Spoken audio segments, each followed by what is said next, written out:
کوئی سوال یہ پوچھے کہ یہ جو سارا ہوا ہے، یہ جو فیصلہ کلیئرلی ایک بند کمروں میں جو بھی فیصلہ ہوا ہے بیک کرنے کا انہیں، کیا یہ پاکستان کا فائدہ ہے؟ اور اس کو اس کرپٹ سیٹ اپ کو بیک کرنے میں کیا نظر نہیں آ رہا ہے اسٹیبلشمنٹ کو کتنا نقصان ہو رہا ہے ان کو؟ اور کیا یہ ٹھیک کام کر رہے ہیں؟ کس نے فیصلہ کیا ہے کہ یہ فیصلہ ٹھیک تھا؟ بند کمروں میں فیصلے ہو جاتے ہیں، پلان اے بنتا ہے، پھر فیصلہ کب پلان بی بنتا ہے وہ بند کمروں میں ہی فیصلہ ہو جاتا ہے۔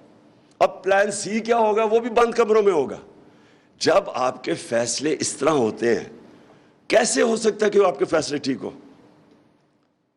یہ جو اس طرح کے فیصلے ہوتے ہیں، کیونکہ ہم اسٹیبلشمنٹ کی بات کر رہے ہیں، مسنگ پرسن شروع ہو گئے۔ سب سے پہلے میں نے مظاہرہ کیا تھا مسنگ پرسن کا 2003 میں، جب عافیہ صدیقی کو اٹھا لیا تھا۔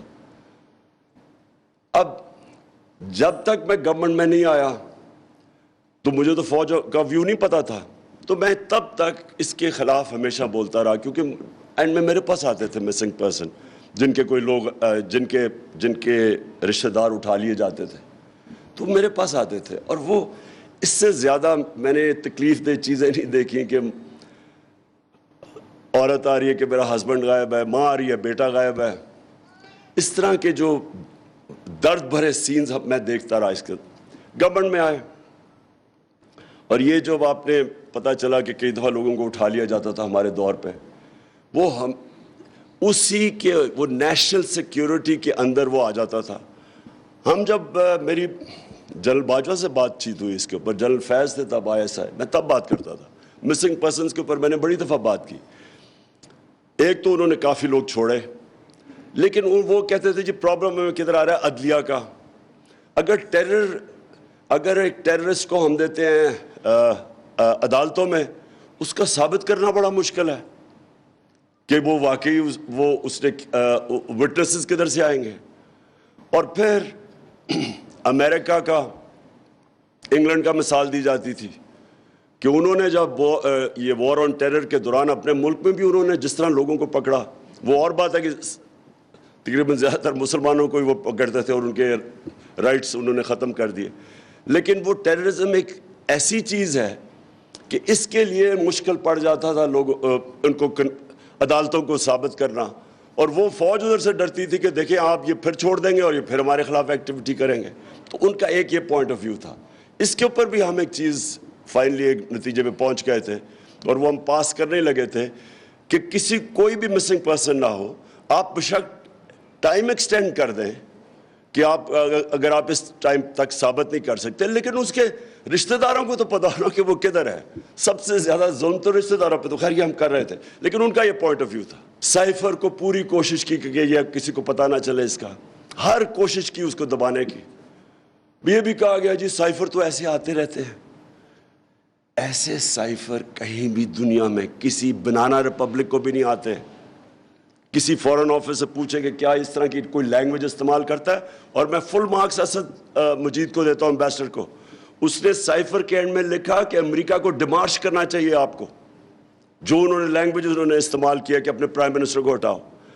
اور اس کے بعد جب پرائم منسٹر ہٹتا ہے، دیکھیں یہ امپورٹنٹ اس لیے ہے کہ کیا پاکستان دنیا کی 5ویں آبادی میں بڑا ملک، کیا اس کا ایک الیکٹڈ پرائم منسٹر کو اس طرح ریموو کریں گے؟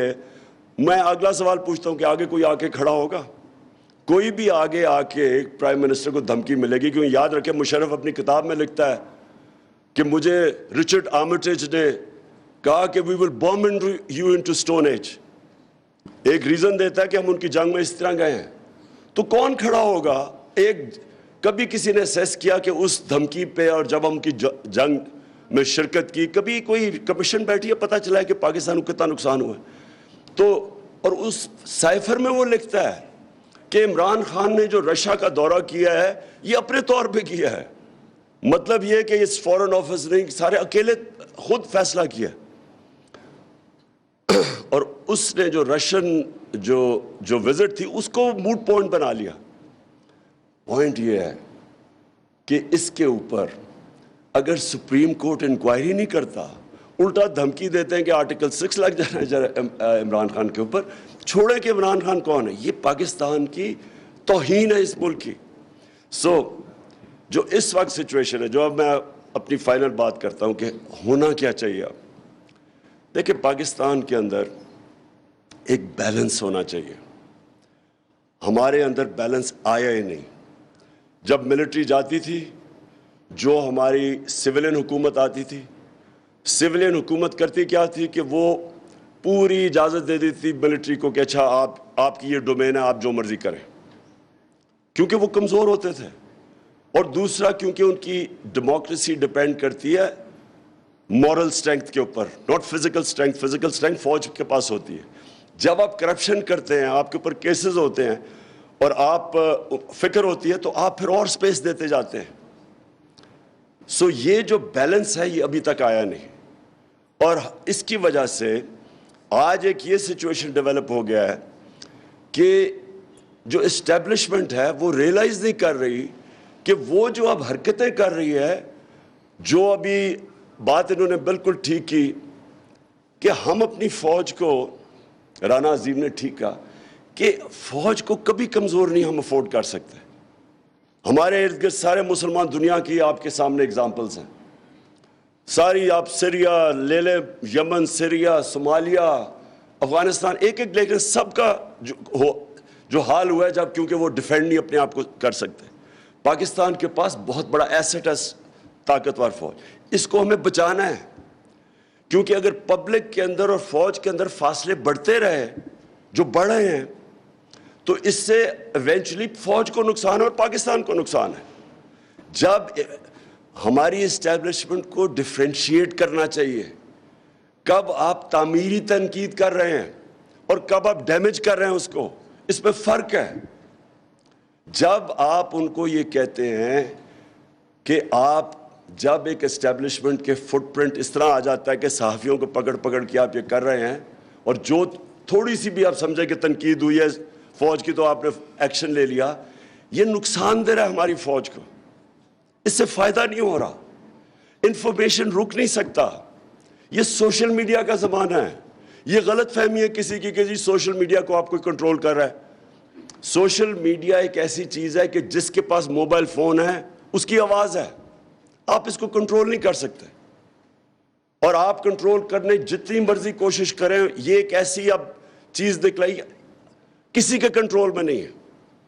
اس لیے یہ جو اب پیریڈ ہے اس کے اندر ہمیں ریفلیکٹ کرنا چاہیے کہ کیا یہ جو فیصلہ کیا, جو بھی یہ فیصلہ نہ روکنے کا کیا, ایک امریکن سازش کے تحت ایک ان نیچرل سیٹ اپ آ گیا, کیا یہ پاکستان کے فائدے میں ہے؟